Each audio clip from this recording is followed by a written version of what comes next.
सोचिए एक मासूम पति जो अपनी पत्नी से सिर्फ प्यार और इज्जत की उम्मीद करता है, लेकिन उसकी जिंदगी का सबसे बड़ा दुश्मन कौन निकला?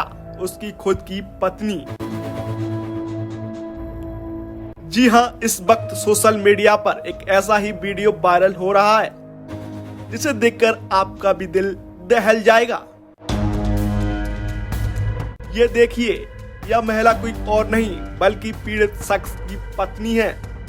और देखिए कैसे यह बेरहमी से अपने ही पति पर लात घूसों की बौछार कर रही है। ना शर्म, ना लिहाज, ना प्यार, बस हैवानियत ही हैवानियत। बेचारा पति हाथ जोड़कर बैठा है, ना जवाब दे सकता है ना ही खुद को बचा सकता है। लेकिन क्या कोई इस पर ध्यान दे रहा है? क्या किसी को इस निर्दयी पत्नी के जुल्म दिखाई दे रहे हैं? समाज में हमेशा महिलाओं की हक की बातें होती हैं, लेकिन जब एक मर्द पर अत्याचार हो तो सब खामोश क्यों हो जाते हैं? इस दर्दनाक घटना के बाद आखिरकार पीड़ित पति ने हिम्मत जुटाई और पुलिस से मदद की गुहार लगाई है। उसने एसपी ऑफिस जाकर इंसाफ की मांग की ताकि इस घरेलू हिंसा का अंत हो सके। अब सवाल यह उठता है, क्या इस निर्दयी पत्नी को सजा मिलेगी? क्या उस बेबस पति को इंसाफ मिलेगा, या फिर यह मामला भी उन हजारों केसों की तरह दबा दिया जाएगा जिन्हें कभी गंभीरता से लिया ही नहीं जाता?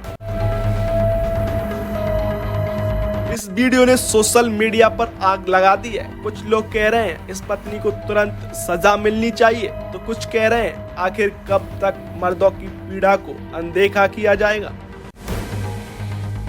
अब देखना यह है कि क्या पुलिस इस बेरहम पत्नी पर कोई सख्त कार्रवाई करेगी या फिर यह पति यूं ही अत्याचार सहता रहेगा।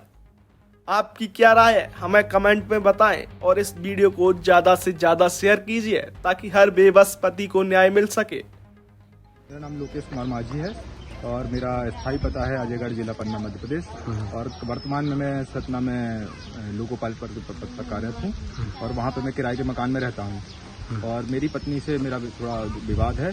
विवाद में क्या है कि मेरी शादी 2023 25 जून को पत्नी हस्ता रैकवार ललितपुर में हुई थी। क्योंकि बहुत गरीब घर से है, मैंने सोचा कि मैंने गरीब घर में शादी करूं। उनके पिता पेट्रोल पंप में काम करते हैं। शादी के कुछ महीने बाद ही उन्होंने लड़ाई झगड़ा शुरू कर दिया, मेरे ऊपर दहेज केस कर दिया, झूठा मेरे घर वालों को फंसवा दिया। उसमें हमारी न्यायालय की जीत हुई, क्योंकि बहुत झूठा मुकदमा था। न्यायालय ने उसको संज्ञान में लिया। उसके बाद पत्नी लगातार 1 साल से मुझे प्रताड़ित करती रही, बहुत मारपीट की, मेरे दोस्तों से नहीं मिलने दिया, मेरे घर वालों को सपोर्ट नहीं करने दिया, मुझे घर नहीं जाने देती थी, मेरे दोस्तों से नहीं मिलने देती थी। और जहाँ भी जाओ तो बोले वीडियो कॉल करो, कहाँ जा रहे हो, यहाँ जा रहे हो, वहाँ जा रहे हो, शक करती थी एकदम बिल्कुल इस तरह से।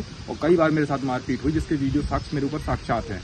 इस बार रिसेंटली अभी कुछ दिन पहले 12 तारीख को 12 मार्च को इसी साल 2025 12 मार्च को मेरे साले और मेरी सास यहाँ आए मेरे यहाँ रहने के लिए सतना में, और मेरे ऊपर तानाशाही करने लगे और अजीब अजीब चीज़ें मांगने लगे। मुझे गाड़ी लाके दो, इनका खुद का घर मुझे चाहिए, मुझे पाले लाके दो, मुझे हार दो, इस तरह से डिमांड करने लगे। मैंने कहा मेरे काफ़ी लोन चल रहे हैं, इलाज में पत्नी काफ़ी प्रेगनेंट थी, तो मैंने कहा मेरा काफ़ी पैसा खर्चा हुआ, कर्जा हो गया लोन में।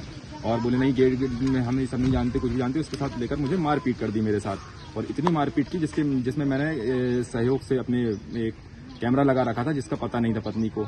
उस कैमरे में सारे ये वीडियो रिकॉर्ड हुए हैं। पैसे की मांग करती थी और पैसे की मांग करती थी, बिल्कुल पैसे की मांग करती थी, जो वीडियो में साक्ष्य में आए हैं। तो मैंने इसकी FIR सबसे पहले, मैं जहाँ रहता हूँ, मैं करंटली अस्थायी पता मेरा सतना में है, सतना में, तो मैंने सतना सिटी कोतवाली में इसका FIR की है मैंने, फिर अपनी साले पे और पत्नी सास पे। और उसके बाद ये धमकी दे रही थी लगातार कि मैं मर जाऊंगी, मैं आत्महत्या कर लूँ, मैं अजयगढ़ आके ये करूंगी, लोगों को फंसवा दूंगी, इस तरह से। तो मैं फिर मुझे लगा कि मैं कहीं मेरे घर वाले जिनसे मैं 1 साल से मिल नहीं पा रहा था, मैं आज आया SP ऑफिस पन्ना और मैंने यहाँ एक SP साहब को आवेदन दिया कि अजयगढ़ में आकर वो इस तरह से कुछ करती है तो आप इसको संज्ञान में लेवें और मेरे परिवार को बचाने की कृपा करें। मैं बहुत प्रताड़ित हूँ, इतना प्रताड़ित हूँ जिसकी कोई सीमा नहीं है। मेरे पास मरने के अलावा कोई ऑप्शन नहीं है। मैं मतलब बहुत प्रताड़ित हो चुका हूँ, इतना प्रताड़ित हो चुका हूँ, मैं क्या बताऊँ आपसे। आप वीडियो देख सकते हैं।